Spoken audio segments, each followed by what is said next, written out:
Բերլինում պանելային քննարկման ժամանակ Ադրբեջանի դեսպանը ձեզ հարց ուղղեց, թե երբ է Հայաստանը փոխելու սահմանադրությունը, դա անվանելով վերջին խոչընդոտը խաղաղության կնքման ճանապարհին։ Ուզում եմ հարցնել մեզ համար Ադրբեջանի կողմից կա խոչընդոտ խաղաղության պայմանագիրը ստորագրելու այսօրվա դրությամբ, եթե հենց Ադրբեջանը դադարի պայմաններ առաջ քաշել։ Կներեք, վերջին հատվածը լավ չհասկացա։ Փաստացի այս պահին ըստ իմ տպավորությամբ մեզ խանգարում է պայմանագիր ստորագրել հենց Ադրբեջանի առաջ քաշած պայմանները։ Դե մեզ ոչ թե խանգարում է պայմանագիր ստորագրել,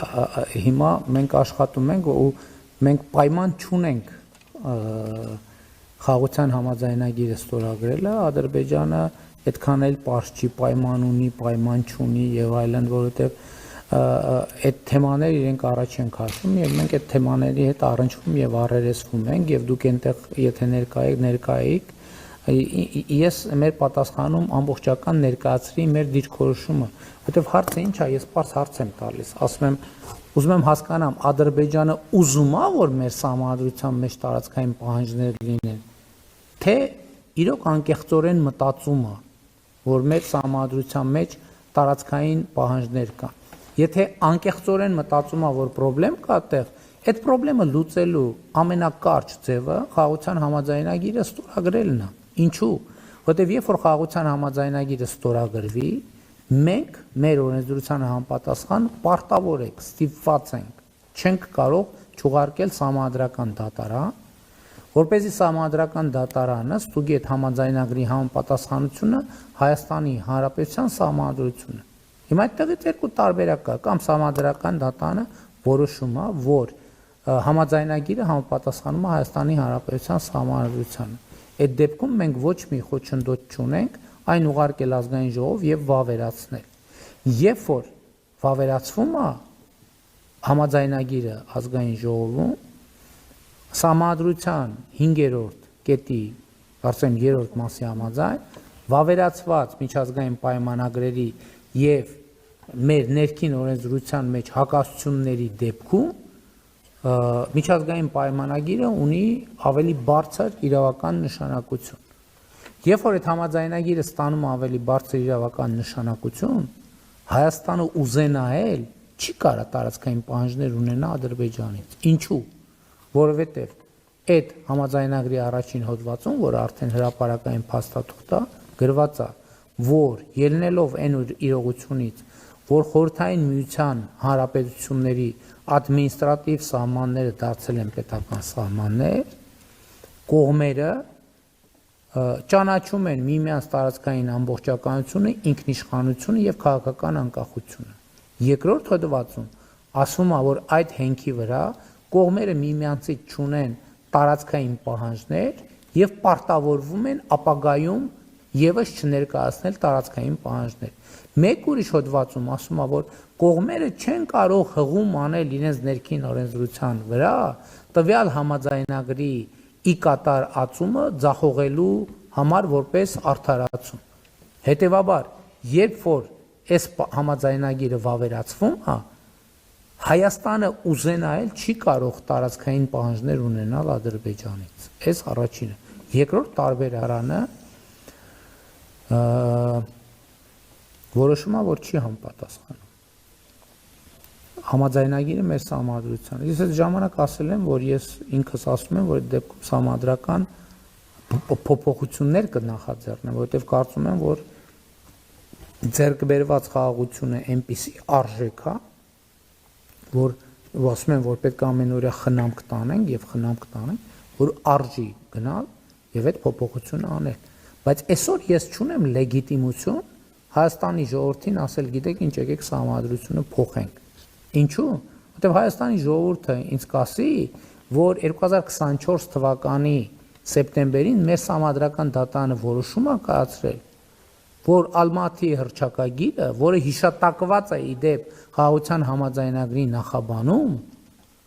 համապատասխանում է մեր սահմանադրությանը։ Համապատասխանում է մեր սահմանադրությանը։ Հետևաբար ինչի փոխենք մեր սահմանադրությունը։ Կստացվի, որ մենք քմահաճույքի համար ուղղակի փոխում ենք սահմանադրությունը։ Իսկ քմահաճույքը, բա որ դրանից հետո երկրորդ քմահաճույքի իհարկե կա։ Բա որ դրանից հետո երրորդ կմահաճույքը ի հայտ եկավ ու չորրորդը այդպես շարունակ ինչ ենք անելու։ Այսինքն այս նրբությունը պետք է հաշվի առնել, բայց իհարկե նաև մենք Ադրբեջանի հետ երբեք չենք քննարկել ու չենք քննարկում մեր սահմանադրության հարցը, որտեղ համարում ենք, որ դա մեր ներքին հարցն է։ Եվ մեր ներքին հարցի տրամաբանությամբ քաղաքացիական պայմանագիր կուսակցություն համաժողովի վերջին հռչակագրում մենք անդրադարձ ենք ունեցել նոր սահմանադրության ընդունելու օրակարգին, որի միջայլոց մենք որդեգրել ենք դեռ 2018 թվականից, ասելով, որ թողենք այս սահմանադրությունը մի հատ հասկանանք խորհրդանական կառավարման մոդելը լավ է, վատ է, որովհետև այդ ժամանակ 18 թվին, երբ որ ես դարձա վարչապետ, երկու ամիս էր սահմանադրությունը ուժի մեջ մտել, հələ հոդվածներ կային, որ դեռ նոր պետք է մտնեին ուժի մեջ։ Ընդհանրապես ուրիշ բանի մասին կարող եմ ասել, օրինակ ես ծանոթացա Ադրբեջանի արտաքին գործերի նախարարության հայտարարությանը Հայաստան Եվրամիության ռազմավարական օրակարգի հռչակագրի հետ կապված եւ տեսեք ես ինչ իրավիճակ եմ տեսնում։ Իրավիճակ եմ տեսնում, որ Ադրբեջանը մի կողմից ասում է արևմտյան Ադրբեջան, այն մյուս կողմից ասում է վայ գրածա Ղարաբաղյան հայեր եւ այլն եւ այլն եւ այլն։ Ես 2025 թվականի իմ ուղերձում ներողություն 25 թվականի օգոստոսի 18-ին, օգոստոսի 8-ին հաջորդած իմ ուղերձում ես ասել եմ, որ այդ վերադարձի թեման շատ վտանգավոր թեմա է։ Եվ ես հիմա ուզում եմ բաց հրապարակային Ադրբեջանին անել առաջարկ, որովհետև այդ թեմաներով ինչքանով իրանք խնդիր ունեն, մենք էլ խնդիր ունենք։ Ես առաջարկում եմ, որ մենք համատեղ ընդունենք ճանապարհային քարտեզ, այս երկու թեմաները զուգահեռ փակելու ուղղությամբ։ Որտեւ ես արդեն ասել եմ բաց հրապարակային, ես մեր Ղարաբաղի ժողովրդին էլ եմ ասել, որովհետեւ ասում են, բա պիտի վերադառնանք, ես ասել եմ դա իրատեսական չի։ Մենք այսօր մեծ ծրագրեր ենք անում, իմիջայլոց ասեմ, որ ասում են, վայ պետական պարտքը ավելացել է, այս նորը ազգային ժողովում առիթ ունեցա ասելու։ Երկու ուղղություն կա պետական պարտքի ավելացման։ Մեկը զինտեխնիկա, սպառազինության եւ տեխնիկայի գնումը, պաշտպանական կապիտալ ծախսերը, երկրորդը Լեռնային Ղարաբաղից տեղահանված մեր ժողովրդի կարիքները, որովհետեւ երկուսն էլ մեզ համար մեծ ու միանգամից անհրաժեշտ ծախսեր։ Մենք այդքան ծախսը անում ենք, որ մարդիկ մնան Հայաստանում։ Որովհետև եթե մենք շարունակենք վերադարձի օրակարգը, այդ նշանակում է մենք նորից սկսենք Ղարաբաղյան շարժումը։ Ես ասել եմ, որ մենք պետք է չշարունակենք Ղարաբաղյան շարժումը։ Հիմա Ղարաբաղյան շարժումը ավարտվել է եւ ինքս իրան սկսելու փորձերը օգտակար չեն։ Բայց մյուս կողմից Հայաստանում էլ տեսնում են, որ Ադրբեջանը օգտագործում է անդադ արևմտյան Ադրբեջան, ինչ որ անհասկանալի տերմինաբանություն։ Հիմա պետք է հասկանալ, որի պատճառն է, որը պատճառ է եւ որը հետևանք է։ Բայց ես ասում եմ, ուղիղ առաջարկ եմ անում, հույս ունեմ այս առաջարկը կթարգմանվի, որպեսզի տեղ հասնի, ես ասում եմ, եկեք, նստենք, միջոցառումների ճանապարհային քարտեզ մշակենք, ոնց ենք այդ թեման հանում, որովհետեւ այդ թեման հանելը նշանակում է երկարաժամկետ ռազմավարական առումով ընդհանրապես բացառել որևէ կոնֆլիկտային իրավիճակ։ Ես գիտեմ, որ դա ցավոտ թեմա է, բայց ես քանի որ արդեն ուղերձում ասել եմ դա, ես դա չի կարա ուղղակի շարունակություն չունենա։ Այդ թեմայի շարունակությանը խանգարում է արևմտյան Ադրբեջանի եւ այս կարգի ինչ որ խոսում, ինչ արևմտյան։ Ես ասել եմ, որ Հայաստանի Հանրապետությունում չի կարող լինել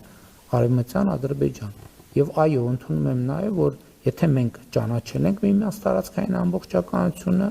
իսկ մենք ճանաչել ենք միմյանց տարածքային ամբողջականությունը, ուրեմն պետք է դա ամբողջական իրականացնենք։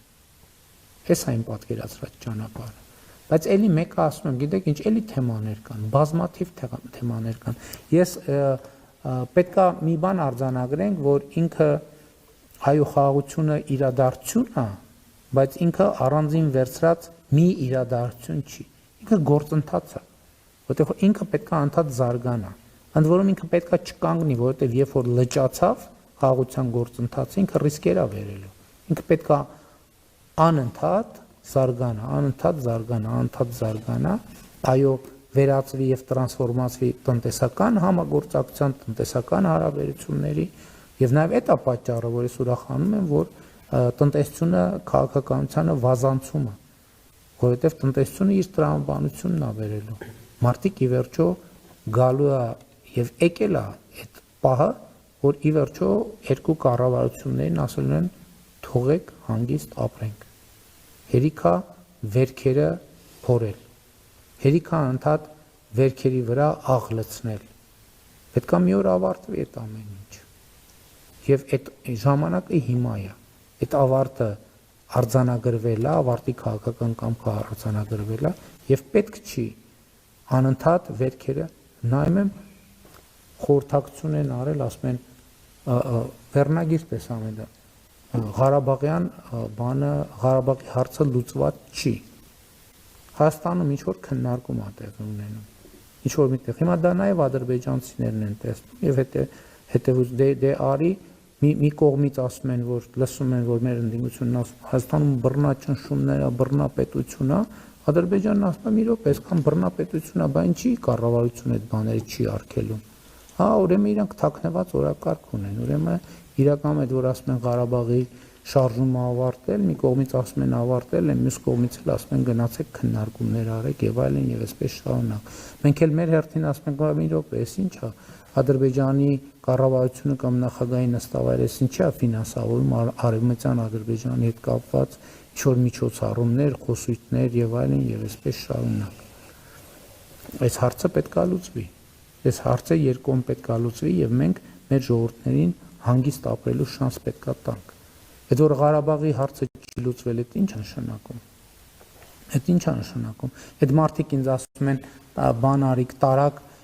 բան մի հատ էլ 7000 իրանց թվեր են հորինում 7000 երիտասարդի բանը կյանքը 1000 ներողություն եմ խնդրում իրանք այտենց գլուխը կերակ, բա որ Ղարաբաղի հարցը չի լուծվել։ Ինչ է առաջարկում, այսինքն դա ինչ է նշանակում, որ Ղարաբաղի հարցը չի լուծվել, բա ինչ է լինելու։ Բա ինչի եք մեղադրում, որ բան արինք, զոհերի համար ինչի եք մեղադրում։ Ղարաբաղի հարցի շարունակություն նշանակում է նոր պատերազմ, նոր զոհեր, նոր զրկանքներ, նոր շրջափակում եւ այլն իր անկանխատեսելի հետևանքով։ Նրանք ովքեր ասում են Ղարաբաղի հարցը չի լուծվել, ասում են, որ Հայաստանը պետք է նոր պատերազմ անի։ Բա երբ որ իրանք ասում են Հայաստանում կան ուժեր, որոնք ասում են նոր պատերազմ պետք է անի Հայաստանը, Ադրբեջանն ասում է ուրեմն ռազմական բյուջեները պետք է ավելացնենք, ուրեմն արևմտյան Ադրբեջանի խոսույթ պետք է որդեգրենք։ Այսինքն այս ամեն ինչը պարզ է, ասենց մանրամասն պետք է բացատրենք։ Ես զերծ էի մնում ասենց բացատրություններից, չնայած հիմա ինչի է զերծ մնում։ Պետք է պարզ թափանցիկ ամեն ինչի մասին խոսալ, որ մարդիկ հասկանան ինչի մասին է։ Նրանք ովքեր ասում են, որ Ղարաբաղի հարցը լուծված չի, նրանք ասում են, որ նոր պատերազմ պետք։ Ընդ որում ոչ թե կանխատեսել, ասում են նոր պատերազմ պետք։ Նոր պատերազմ պետք։ Եվ այո, կներեք, եւ այս ֆոնին ես ասում եմ,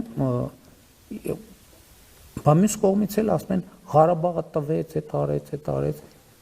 հետո էլ ասում են, բա զոհեր եղավ։ Բա ինչի համար են եղել, դա ինչի արտահայտությունն է, որ մենք այդ գաղափարին այնքան նվիրված ենք եղել, որ ամեն ինչի գնացել ենք հանու Ղարաբաղի, ամեն ինչի գնացել ենք, բայց այդ ճանապարհին մեր աչքերը բացվել են, մենք շատ բան ենք հասկացել, որ չենք հասկանում, ընդ որում ստեղ բանի խնդիր չի, ստեղ սոցիալ հոգեբանության խնդիր է։ Եվ այդ սոցիալ հոգեբանություն, այդ իմացածն է, որ մենք այսօր արտահայտում ենք իրական Հայաստանի գաղափարախոսության մեջ։ Այդ ամեն ինչը մեր ձեռք բերած գիտելիքն է, որը մենք ձևակերպել ենք Այդ իմիջայլոց ասեմ ձեզ, այդ տենց անընդհատ շատ կարևոր է, որ մեր մոտ այդ ավանդույթը չկա, որ մեր պատմական փորձը դարձնենք քաղաքական միտք, քաղաքական ձևակերպում, քաղաքական տեքստ, որպեսզի մենք ի վերջո հասկանանք, լավ, ինչը այն չենք անում, որ անընդհատ ողբերգությունների, մակարոնների, կոտորածների, ցեղասպանությունների միջով ենք անցնում։ Հիմա մենք այո, մեր նահատակների կյանքի գնով, ժողովուրդ ջան, մենք շանս ենք ստացել փոխել մեր ճակատագիրը։ Մենք շանս ենք ստացել, ասում ենք, չէ, մեզ մի կողմից ասում են անհամատեղելի է։ Մի կողմից մեղադրում են զոհերի մեջ, մի կողմից ասում են նոր զոհեր են պետք։ Խաղաղությունը հաստատված է, Ղարաբաղի հարցն է լուծված, բոլոր հարցերն էլ լուծված է։ Ղարաբաղի հարցն է լուծված, Ադրբեջանի հարցն է լուծված, Հայաստանի հարցն է լուծված, տարածաշրջանի հարցն է լուծված, տրանսպորտային կապուղիների հարցն է լուծված, սահմանների սահմանազատման հարցն է լուծված, բոլոր հարցերը լուծված են։ Մնում է մնալ այդ լուծումների շրջանակում, մնում է սադրանքների չտրվել եւ սադրիչ խոսույթներ չորթեգրել։ Եվ վերջին հարցը Սիվիկ։ Ցանկությունը շարունակելու թեման եւ ներկայացնելու դիմության մյուս քննադատ